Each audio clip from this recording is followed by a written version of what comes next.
Every time the Fed moves, the world panics. Investors wait for Jerome Powell's next sentence like it's prophecy, as if salvation could come from a rate cut. But while the Fed adjusts numbers, God adjusts nations. The truth no one wants to admit is that economies rise and fall not by human prediction but by divine permission. You can't pray for stability and live by speculation. That's why God is raising a remnant of kingdom investors, people who understand that wisdom, not Wall Street, is the real source of wealth. For too long, believers have watched the news more than they've watched the Word. We've learned how to trade stocks, but not how to trade fear for faith. And now, as the world trembles over inflation, layoffs, and uncertainty, heaven is inviting you to learn what Joseph already knew, that economic shifts are not the end. They're the signal to start building. When Egypt prepared for famine, the market called it panic. God called it prophecy. This is not the time to shrink back. It's the time to position yourself. While the Fed cuts rates, God is cutting excuses. He's teaching his people how to manage, multiply, and move in alignment with heaven's economy. Because those who understand his principles will not just survive the next downturn, they'll lead through it. If you like our content, consider supporting our ministry through the link in the description. So before the next headline hits or the next chart crashes, remember, God's economy doesn't operate on fear, it operates on faith. And if you align with his system now, you won't be chasing opportunity later. You'll become the opportunity. The illusion of control. Why the world trusts the Fed but ignores God's system. The modern world worships control. We build entire systems to measure, predict, and manipulate what we fear most: uncertainty. The Federal Reserve adjusts interest rates as if it could command the tides of the economy. Yet no policy meeting has ever moved the hand of heaven. Humanity's obsession with control is ancient. It's the same illusion that deceived Pharaoh when he believed Egypt's wealth was eternal. The irony? The more people try to manage the economy apart from God, the more unstable their money becomes. People forget that every financial system is temporary, but divine order is eternal. The Fed may cut rates, raise them, or even pause indefinitely, but none of it secures peace. Proverbs 10:22 reminds us, "The blessing of the Lord brings wealth, without painful toil for it." That means prosperity flows not from manipulation but from alignment. When people depend on data alone, they build houses on sand. When they depend on God's principles, they build on rock. One collapses with the storm, the other endures through generations. Even investors with great wisdom eventually face what they can't calculate: wars, pandemics, market crashes. Every time the global system shakes, we see how fragile our control really is. God allows these tremors not to punish, but to awaken. He invites his people to look beyond Wall Street, beyond the Fed, and rediscover the system of heaven, where obedience multiplies faster than interest rates ever could. The world calls it irrational. Heaven calls it faith. This illusion of control is what traps millions in anxiety. They watch CNBC as if salvation were broadcast live. But faith isn't measured by the Dow Jones. It's measured by trust when numbers don't make sense. God doesn't need perfect conditions to bless you. He only needs a willing heart. While the world adjusts forecasts, he adjusts character. That's why kingdom investors thrive in storms. Their anchor is not economic stability, but divine strategy. To make money. God's way means surrendering the illusion that you're in charge. It doesn't mean ignoring logic or business discipline. It means understanding where true sovereignty lies. You still plan, budget, invest, but you do so with ears tuned to heaven's frequency. That's what Joseph did. He interpreted dreams better than any economist could interpret data. When Egypt's advisors looked at statistics, Joseph looked at revelation. So before chasing the next market move, pause and ask, who truly controls your confidence, God or the Fed? Because the truth is, rate cuts can't save a fearful heart, and high returns can't redeem a restless soul. The only sustainable economy is the one ruled by peace, and only God's system produces that kind of peace that surpasses understanding. And profit. Joseph's blueprint, the first kingdom investor in human history. Joseph didn't rise by luck, he rose by divine design. When Pharaoh dreamed of 7 fat cows and 7 lean ones, every economist in Egypt failed to interpret the meaning. But Joseph did. He understood that God's wisdom always reveals patterns before prophets. His plan wasn't merely survival, it was strategy. He introduced the first recorded system of wealth preservation, proving that revelation will always outperform reaction. While Egypt panicked, Joseph prepared. That's the difference between a trader of trends and a steward of truth. In Genesis 41, Joseph didn't just interpret the dream, he executed it. He created a national savings program, storing grain during abundance to prepare for scarcity. In modern terms, Joseph became the first portfolio manager of God's economy. He didn't chase speculation, he built sustainability. He didn't pray for miracles while ignoring math. He used both. That's why divine wisdom doesn't cancel human planning, it perfects it. Faith doesn't eliminate prudence, it energizes it. This same blueprint applies today. When the Fed cuts rates, the world sees an opportunity to borrow and consume more. But a kingdom investor sees a moment to preserve, to position, to multiply strategically. God's investors read the same financial news, but through prophetic eyes. Joseph didn't invest because the conditions looked perfect. He invested because the instruction was clear. The greatest returns always come from obedience, not optimism. Joseph also teaches a deeper law. God promotes stewards, not spenders. Pharaoh gave him authority over all Egypt because he proved he could manage well what wasn't his. That's kingdom promotion. When you manage God's resources wisely, whether your account has $100 or $100,000, heaven trusts you with more. As Luke 16:10 says, "Whoever is faithful with little will also be faithful with much." The road to abundance is paved with faithfulness, not flash. Imagine if Joseph lived now. He'd be buying farmland, not luxury cars. He'd be investing in systems that feed nations, not in fads that feed egos. He'd look for business models that serve purpose, not just profit. He'd probably diversify across industries but unify every move under one mission: to preserve life. Because in God's economy, profit without purpose is still poverty. So, while most investors chase quick gains, the kingdom investor learns from Joseph. Prepare during plenty, preserve during pressure, and prosper during panic. It's not about predicting the next bull or bear market. It's about partnering with heaven's blueprint. Because when you follow God's financial architecture, famine becomes the foundation for your future fortune. Rate cuts and revelation. How economic shifts expose spiritual weakness. Every economic downturn is more than numbers.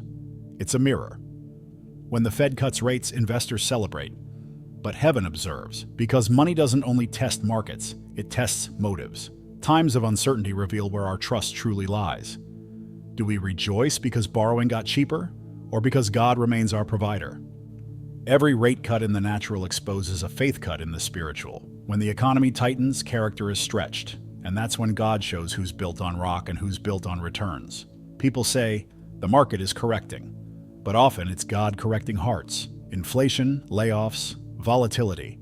They expose the cracks that comfort once concealed. That's why spiritual maturity is measured not in how much money you make, but in how you respond when money moves. The Israelites panicked when provision shifted, but those who trusted God learned manna falls even in deserts. Economic shifts don't scare heaven, they sharpen heaven's people. Look at Proverbs 24:10. If you faint in the day of adversity, your strength is small. Rate cuts are not rewards, they're reminders. They remind us to strengthen what remains, to rebuild our priorities, to stop confusing lifestyle with life. When the world adjusts its policies, God adjusts his people's posture. One deals with rates, the other deals with roots. Because if your roots are deep in purpose, no market wind can uproot your peace. Every recession is a revelation. It reveals idols, comfort, control, comparison. When interest rates fall, spending rises, and suddenly people believe they can buy their way out of fear. But God uses those same conditions to ask, will you invest in my kingdom or your cravings? He's not against prosperity. He's against pride disguised as prosperity. That's why some people's balance sheets grow while their souls shrink. This is why kingdom investors view economic reports as spiritual weather forecasts. When conditions shift, they don't panic, they pivot. They don't react to volatility, they refine their values. They see opportunity in what others call instability, because for those aligned with God's wisdom, crisis becomes curriculum. The lesson? Stop measuring success by how low the Fed cuts rates and start measuring it by how high your faith rises. So, when the next economic shift hits and headlines scream uncertainty, remember this: God doesn't participate in panic. He operates in patterns. And every time the system shakes, it's not proof that he's absent, it's proof that he's speaking. The question is, are we listening? The law of multiplication versus the myth of inflation. The world fears inflation, but heaven operates by multiplication. Inflation means your money buys less. Multiplication means your faith produces more. The difference lies in who governs the increase. The Fed prints currency, but only God can print purpose. Inflation is man's attempt to stretch limited resources. Multiplication is God's ability to expand limitless ones. When Jesus fed 5,000 with 5 loaves, he didn't raise rates or borrow debt. He blessed what he had. That's the secret of kingdom economics. You don't wait for better conditions. You command blessing over what's already in your hands. The myth of inflation says you'll always need more to have enough. But in God's system, enough becomes more when gratitude meets stewardship. Remember 2 Kings 4. The widow's oil didn't multiply until she started pouring. That's faith in motion. Action that releases provision. The world says, save because prices will rise. God says, sow because I will multiply. That's not irresponsibility, that's supernatural responsibility. It's knowing that when heaven governs your harvest, no economy can outpace your obedience. In the Fed's world, growth is often artificial, stimulated by credit, debt, or speculation. In God's world, growth is organic, rooted in diligence, generosity, and purpose. That's why the parable of the talents in Matthew 25 isn't about gambling. It's about governance. The master never praised the servant for protecting wealth. He praised him for multiplying it. That's divine endorsement of productivity. In kingdom finance, stagnation is disobedience. This principle also teaches timing. Inflation punishes waiting, but multiplication rewards patience. When you invest in the kingdom, through generosity, wisdom, and business done in righteousness, you're operating on eternal yield, not temporal return. Proverbs 11:25 says, "A generous person will prosper. Whoever refreshes others will be refreshed." The Fed can't legislate that. The market can't manipulate it. That's heaven's compounding interest at work. Still, many believers fear loss more than they expect increase. They hoard resources as if scarcity were sovereign. But scarcity only rules where faith is absent. When you trust God's economic order, you understand that what leaves your hand never leaves your life. It just changes location. You trade earthly assets for eternal outcomes, and somehow both accounts grow. That's why the kingdom never experiences recession. It only experiences redistribution.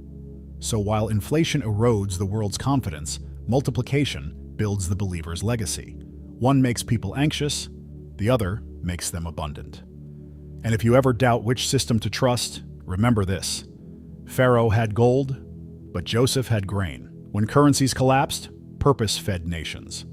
And that's still true today. God's math always outperforms man's models.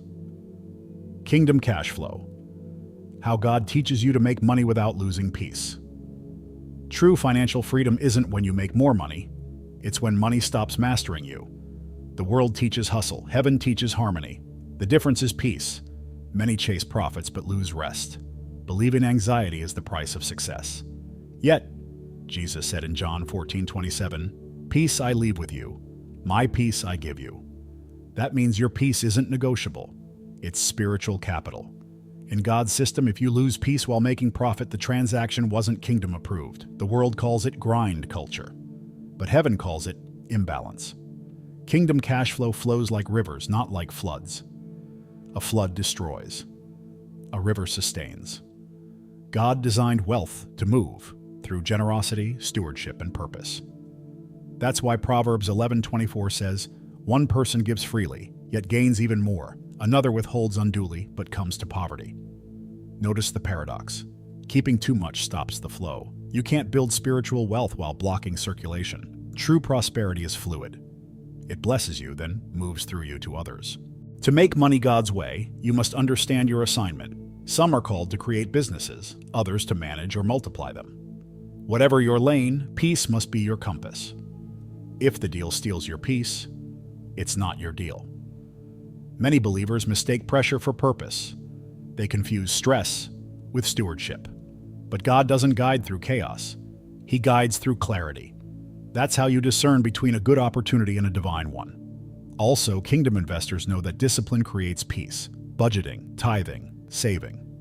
They're not restrictive rules. They're protective rhythms. When Joseph stored grain for 7 years, he wasn't hoarding. He was honoring the rhythm of divine timing.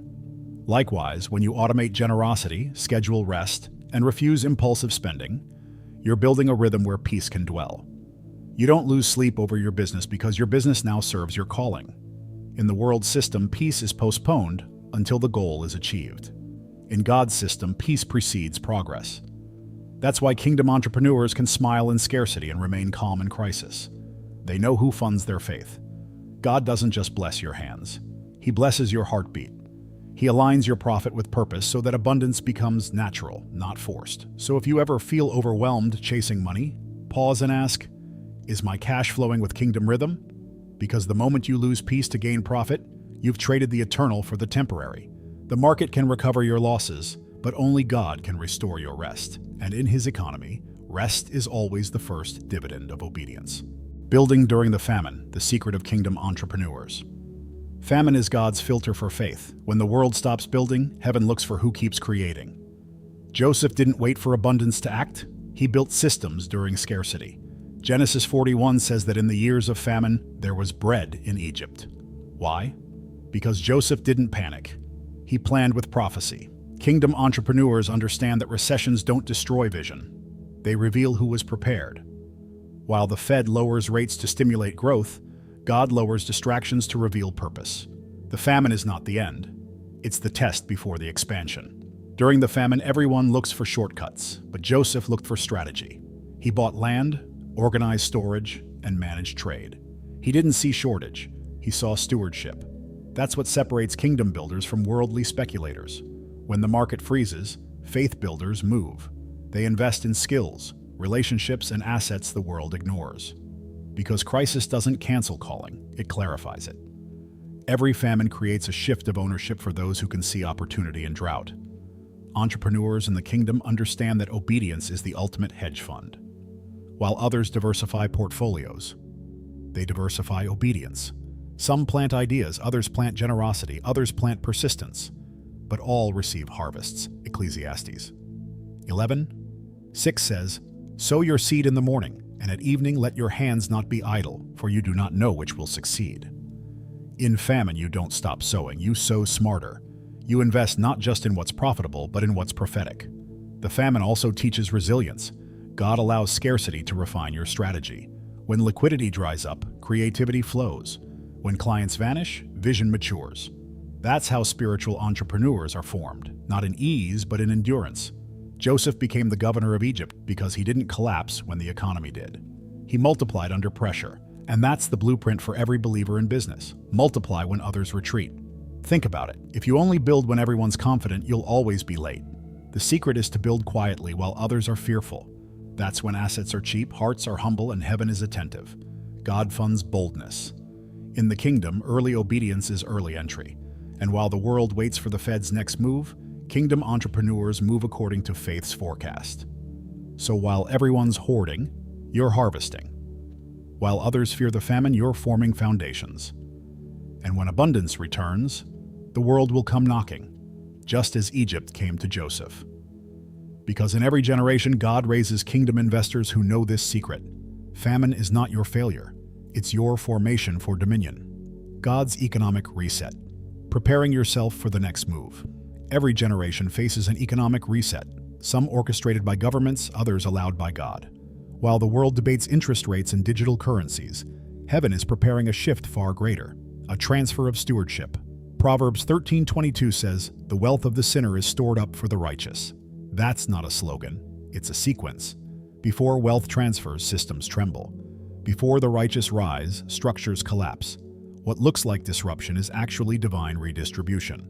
God isn't crashing economies, He's calibrating hearts. This reset begins privately before it appears publicly. God starts by resetting your mindset. He breaks dependency on the Fed, on credit, on luck, and restores trust in divine provision.